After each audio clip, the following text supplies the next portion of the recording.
public school. Right, by us, conference is them, it's like the parents. Like it's parent-teacher conference, and by public school, it's more like parents are running events and stuff. yeah, like it's an organization that does bake sales and things like that. We're supposed to call PTC, parent-teacher conferences. Yeah. But what does the A stand for when we have it? Because in the public schools, association. It's association, but what's the association here? I don't know. So I mean, I guess it's that we're associated. So this is from YU, Rabbi Joshua Flug. What just happened here? What I have to. And he brings different ideas of how Chazal, how our sages looked at humor. What different things we could say about humor in the eyes of Judaism. Building 57, fourth floor.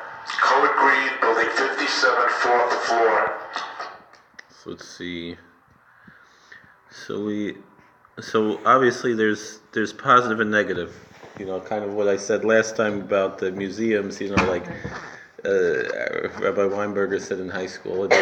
The rabbis are just looking, what can we do to get rid of all the fun, So it seems that there is some negative connotations to humor and levity and so forth, and then there are also positive aspects to it.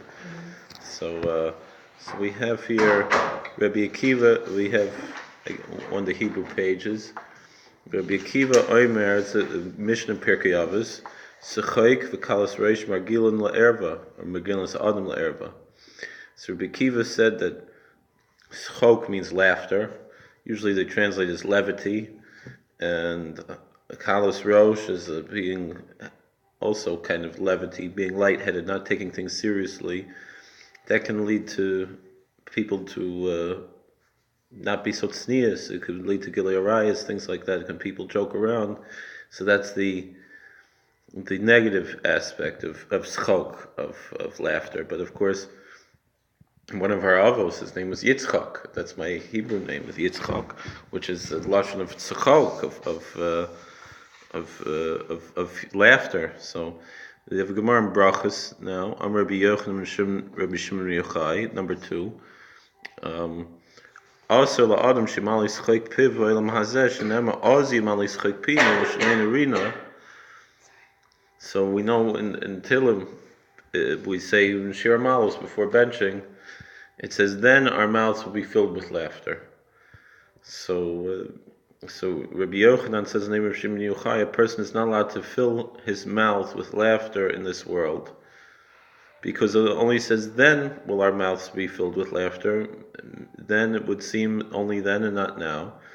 And when is that time? When is then? In Mosai, Bisman sheyoimru v'goyim higdal Hashem la'asos eila. That when the nations of the world say, Hashem, God has done great things with these people, with the Jews, so then those that means in the end times when everything is good, that's when we can fill our mouths with laughter, and until then we don't fill our mouths with laughter. It doesn't mean you don't laugh at all. It just means you don't totally go beyond the letter of laughter, totally filling the mouth with laughter. Amar Lava Reish Lakish, Shamim Yav Lamali Schek Piva Elam Hazeh, Mi Ki Shama Me Rabbi Yochanan Rabbi. So Reish Lakish, as soon as he heard from his Rabbi Yochanan, that you're not supposed to fill your mouth with laughter, he never did it again. He didn't grow up in such a good environment. Reish Lakish, we know he was a bandit before he became one of our greatest Amoraim. So it shows also the power of tshuva. And so he said, as soon as that time came, he no longer filled his mouth with laughter. Once he learned that from his Rebbe. However, that's. Let's go a little further. What is this issue of laughter, and is there a difference between joy and laughter? So Gemara in Shabbos, number 3, we have here Shabbos Lamed Amud Beis Lamdecha Shein Shechina Shara Lamitich Atzvus Lamitich Atzlus Lamitich Schoik v'loimetich kalas reish, v'loimetich sicha, v'loimetich dvarim b'telim. That a Navi, who, when it says the Shechina Shora, it says that the divine presence rests on the Navi. When it says the divine presence is resting, it's talking about what type of mood does a Navi have to be in, does a prophet have to be in to receive prophecy. And even if we're not prophets today, we might be operating a non-profit organization, we should still try to emulate the example of the Nevi'im. So it says, a prophet cannot be with atzvus, which depression or sadness, that holds back prophecy. He can't be lazy. And also not with laughter. So laughter is in there. It seems to be the opposite. You're talking first of depression and laziness, and then we're talking about laughter. So maybe it seems that it's something different than what we think of as laughter and humor. Kalas rosh, not by lightheadedness. You have to take things seriously. And also not, just hanging out and having empty conversations would seem. And not among empty things. However, where does Nevuah rest on a person, or the Shechina rest on a person, is when he or she has joy of doing a mitzvah. Shenemar, because we see by the story with David HaMelech and Shaul HaMelech, and other Nevi'im as well. I think this one is actually, it doesn't say here where the source is. I think this is Elisha Hanavi, if I remember right, in Sefer Malachim. That maybe it was Eliyahu, who was one of the prophets. I think this is the story. This is not the story of David and Shaul. This is a story. One of the later kings asked the prophet. Maybe it might have been Jeremiah. It might have been Yirmiyahu. I don't remember. One of the later prophets, after the division of the northern and southern kingdoms, the prophet, the Navi, was in a bad mood. He was rebuking the king. And then the king asked to hear a word of prophecy. So then the Navi said he's not in the right mood. So then he says, "Kachuli menagin, v'haya kenagin menagin v'tiyah lav yad Hashem." Again, I don't remember which Navi. Do you remember the story in Tanakh? It's a story in Tanakh. He said, "Take me a musician," and once the musician started playing music, then the hand of God was upon him. Amar Yehuda, v'chein ledvar halacha. So Yehuda said, learning halacha is the same like listening to music, and also put a person in the right frame of mind, in the right mood. Amar Rava, v'chein l'cholam tov. And this is not only the case for prophecy, but also for having good dreams. So the Gemara asks, Eini, is that really so? Amar of Gidel, Amar of Rav, called Talmud Chacham Shri Yoshev Li Rav, Vein Subsis of Neitfus, Mort Kveno. Any student who's sitting in front of his teacher and he doesn't feel the sweetness of the teaching, I'm sorry, the opposite. He doesn't feel, does it have here a translation of what we're saying, or just, I think I'm getting it back, I'm getting it wrong, I'm not getting pshat here. I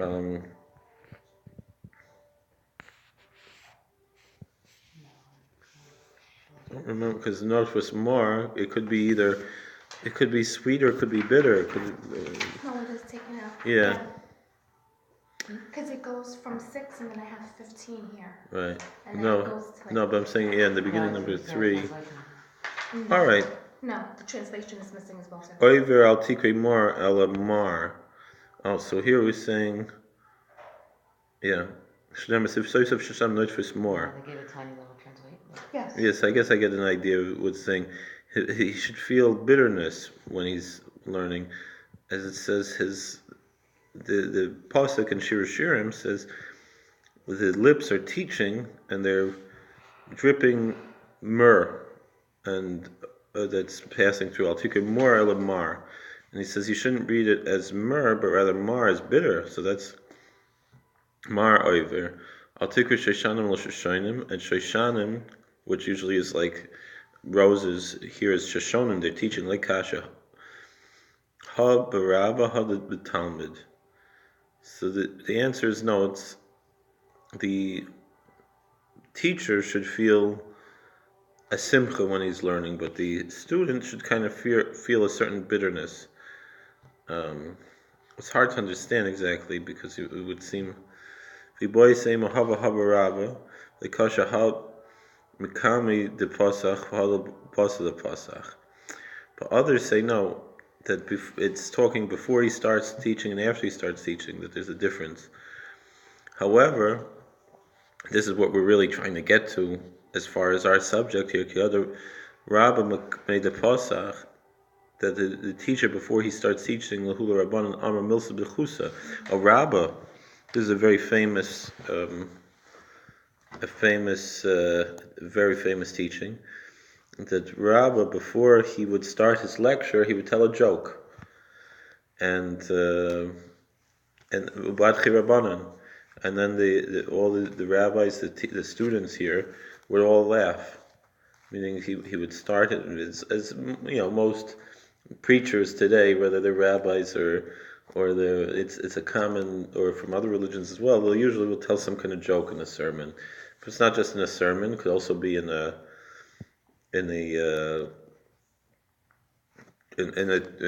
lecture or something like this.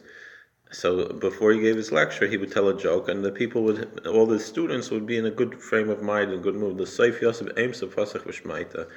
But then after they got into the good mood with a joke, then they were able to switch their psyche from humor to awe and fear, and then he would be able to start his lecture. So it's an interesting balance, how we use humor as a tool to get ourselves into a certain frame of mind, and then go to something more serious, and that it's one leads to another.